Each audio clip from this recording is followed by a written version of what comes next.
Hey y'all, it's me, Edie Hill 1988, and I'm here to do my labor and delivery story. This should be a really quick video because pretty much what you saw in the labor and delivery, or not labor delivery, but the water birth video is exactly what happened. I just cut out some moans and groans and all that. But let's see, Kylan is, what's today? Sunday?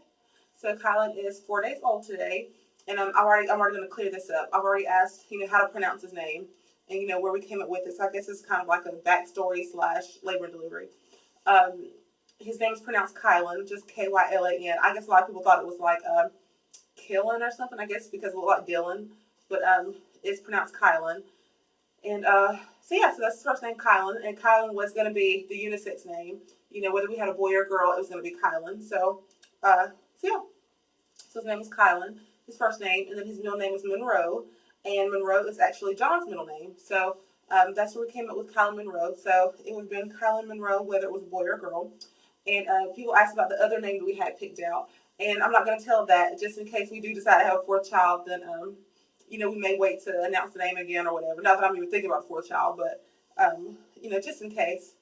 Then I'm not going to tell the other name we had picked out because I guess it doesn't matter since we didn't use it. But Kylan is the name that the kids loved.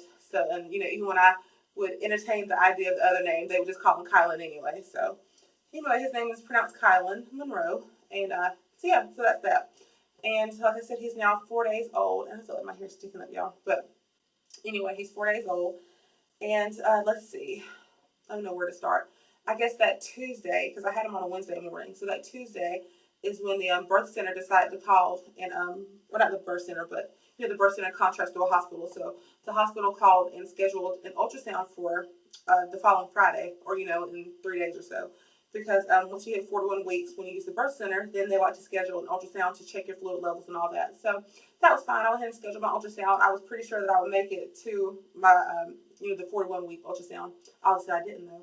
But so I scheduled that Tuesday. I was feeling a little discouraged because by that point I was like, okay, I'm clearly still pregnant. And of course I didn't want to rush him here, but at the same time I was like, what is wrong with me? Like, why do I, hold these little turkeys in so long? So I was getting a little discouraged, but it was weird because I knew I was going to go into labor soon because I woke up that day and I just had to clean. I was on my hands and knees scrubbing, like I made my little mop solution, and I was just like mopping the entire house, and I was just like, okay, something's going on. I'm really going to go into labor. And so then our friend called, and he was having a it was the Tuesday night because I had him on a Wednesday morning. So Tuesday night, our friend called, and he was having his 25th birthday celebration at a Thai restaurant. And so he was asking us if we wanted to come out, and I was like, okay, sure, we'll go to the Thai restaurant. It's just about 7:30 or so, and the waitress asked me what I wanted, and I told her, I said, give me something to go into labor.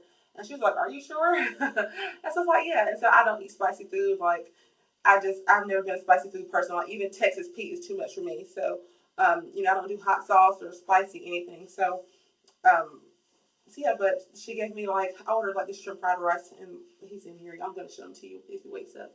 But anyway, so, I ordered the spicy Thai food, and it was I was like, what in the world did I do? So, it's pretty much like I ate half the food, and I was just chugging water the rest of the time. So, I'm going to go ahead and say that I think that Thai food is going to put me in the liver, y'all.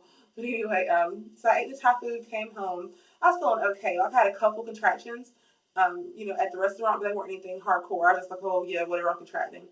And so we got home around maybe 10, I guess.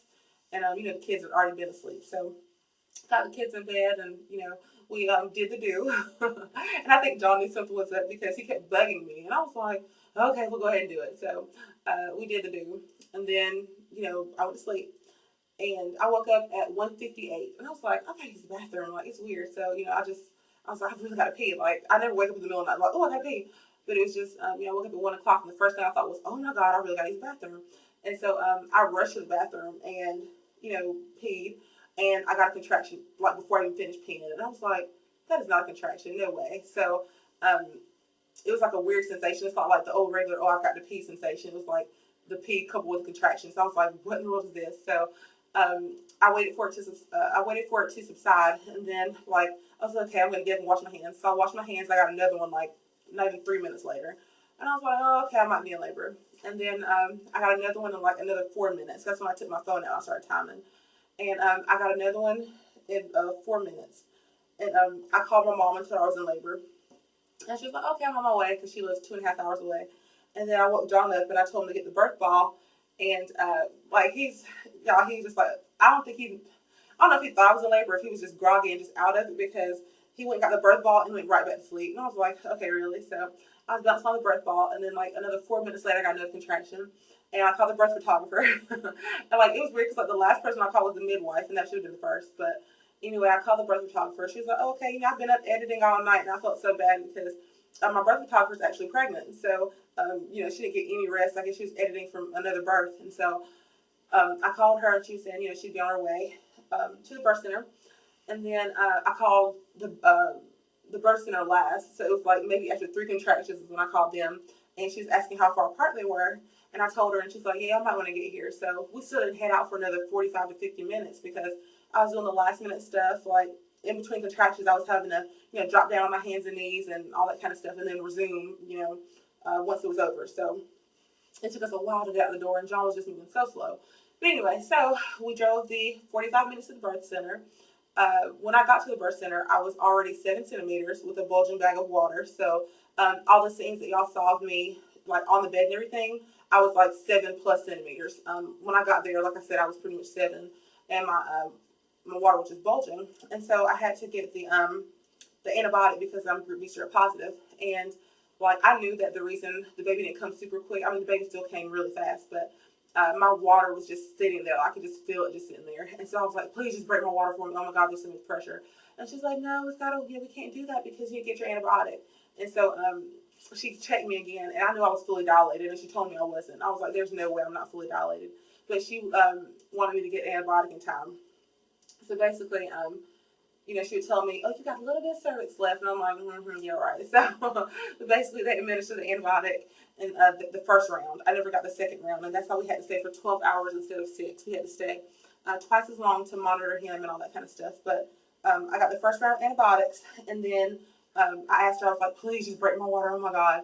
And so, because I know with Carson, like, I got to the birth center. She said, I'm like positioning him.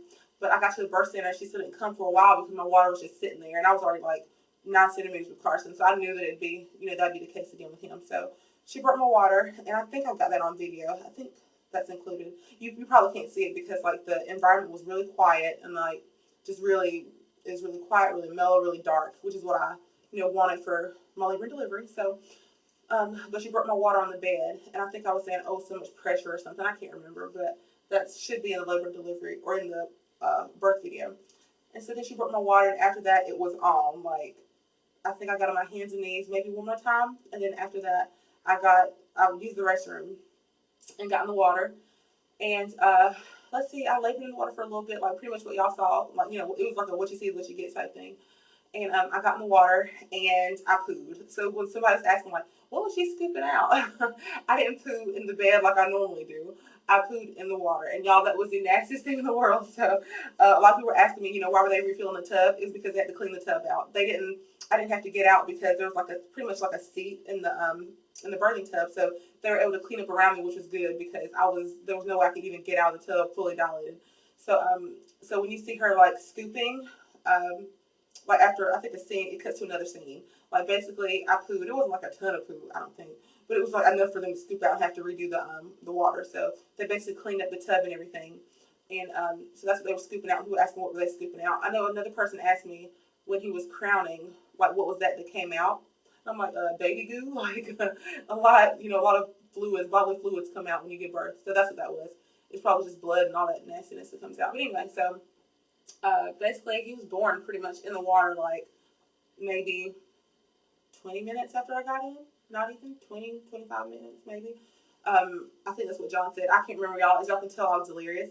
When I was in that water, it was like, my head was shaking back and forth, and you'll hear my birth photographer asking me, like, what do you need? What's wrong? Because I was shaking my head for like maybe 5 or so minutes. And I was like, oh no, I didn't remember saying this until I watched the video, but I was like, I don't know, it's just a reaction, I can't stop. And so what it was the swaying of the water, like the water going back and forth. I was, just swaying with the water. Y'all, water birth is, oh my God, y'all, it was so amazing. Like, it pretty much, not cut the pain in half. I mean, it still hurts, but it was just like, it helped you just focus, and so basically, the swaying of the water was what really helped me. So at the end when I was just delirious and I was just doing like this. Like I was pretty much moving with the wave of the water. So that's what that was. And so let's see, it was a very intense, very fast labor and delivery. Like I said, I got my first contraction. Well, I went to the restroom at 1:58, so I'm pretty sure at 2 o'clock even is when I got my first contraction. And he was born at 5:05. And like I said, it was really fast, really intense. But it was probably the easiest one I've had, like definitely recovery wise. And like I just feel like I've never had a baby, so that's just insane to me. But like I said, it was really intense. I did tear with him. He's my biggest baby, not by far. I mean by 7 ounces, because Carson was 7 even, Kane was 8 even, and he's 8'7". So we thought that was pretty cool. But I pretty much pushed twice with him. Like I say push, but it really didn't feel like a push. Like he was still burning his way out, and I did end up tearing with him. I have 4 stitches. I had a perineal tear with him, and I knew the instant I tore. Like as soon as like his little head came out, I was like, oh yeah, I tore. Like I felt it. It was so weird. But so I have like 4 little, like not little, but I have 4 perineal stitches with him. So and they're doing fine. Like I'm not worried about it, or it doesn't like hurt or anything. It's just like you can tell they're there, but it's not like excruciating pain. So I'm trying to think if I've missed anything, y'all. It's pretty much it. Like what you saw in the video is exactly what happened. Like I said, it was the fastest, most intense labor and delivery to date for me. But we just love him, y'all. He's so sweet. And it was so weird. Like I know at the beginning of the video, like I just knew he was a boy. Like if he'd come out a girl, that'd have been a shock of the year to me because I just knew like before he was even conceived, I just knew he was a boy. It was just crazy. So I am now 3 for 3. I knew Kane was a boy. I knew Carson was a girl. I knew he was a boy. So we're now 3 for 3. But anyway, y'all, if you have any questions, comments, concerns, let me know. I've got a new camera, so it's like I feel like I'm not looking at y'all, but I don't know, y'all. It's kind of weird. But I feel like I'm cross-eyed. But I'm gonna show him to y'all real quick, and then I'm gonna let y'all go. Like I said, any questions, comments, concerns, let me know. And we did have to stay at the extra 6 hours to monitor him. So we stayed a total of 12 hours at the birth center. Actually 11. They let us go like a listen to him, y'all. He sounds so sweet. He makes the cutest little sounds. And I'm just wearing like a sports bra and a tank top. So, but I'm gonna show y'all my widowest baby boy. He's so sweet, y'all. Look at my turkey. His little hair looks crazy because he's been wrapped up. Let me see. He's wearing the little onesie that brother and sister picked out for him. But there's my Kylan Monroe. I can drop his little head forward. He's just wanted to see y'all. But there he is. Oh, and he is Kane's. Like people say, oh, he looks just like Carson. And I think the people that say that didn't really follow our journey from the beginning and see how Kane looked as a newborn, because he is identical to Kane. The only thing he's missing is a little birthmark on his nose. Like the hairline, the hair, like he is just Kane up and down. We do think he looks a little more like John than Kane does, but he's got like a mixture of Kane and Carson's nose. But other than that, I mean, like the profile, like everything is just Kane. So, oh, he's so perfect. Oh my goodness. Look at that widow's face. He looks so much bigger on camera. I know he's like bite-sized in person. Let me show you. I love him. Oh. He's so sweet. But there he is up close. And his eyes right now are like a blue hazel. So we're thinking he might have like lighter colored eyes than Kane Carson. We don't know. But they may end up hazel. They're like way lighter than Kane Carson's were. But he's got jet black hair. Like Kane Carson's hair was a lot more brown when they were born, and his is pitch black. So as you can see, he's got a lot of hair. Look at that. Look at that little sweet baby. Like I said, he's 4 days old. He looks so chubby on camera, but he's so tiny in person. And he's just bite size, and we are obsessed with him, y'all. Like everybody is just in love. So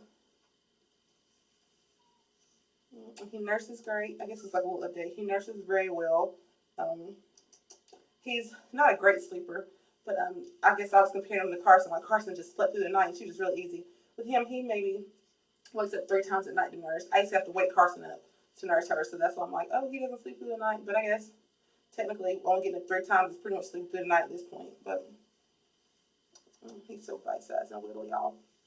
And I'm going to attach that picture of Kylan and Kane side by side as newborns, so y'all can see what I was talking about when I say they look identical. Look at him, he's probably getting hungry. So I'm obsessed with him. I can't stop kissing him. He's just so cute to me. There he is up close. He's got daddy's little chin. I love him also. There he is in all his little tiny rolls, his little roly glory. He's got his little cloth on. Okay, I've just been completely rambling. But I did say that I would try to get this video up since John's in there watching football with the kids. So, okay, y'all, there's Kylan. If you have any questions, comments, concerns, oh, look. Maybe he's going to open his eyes. If you have any questions, comments, concerns, let me know. Oh, he's trying to open his eyes. Okay.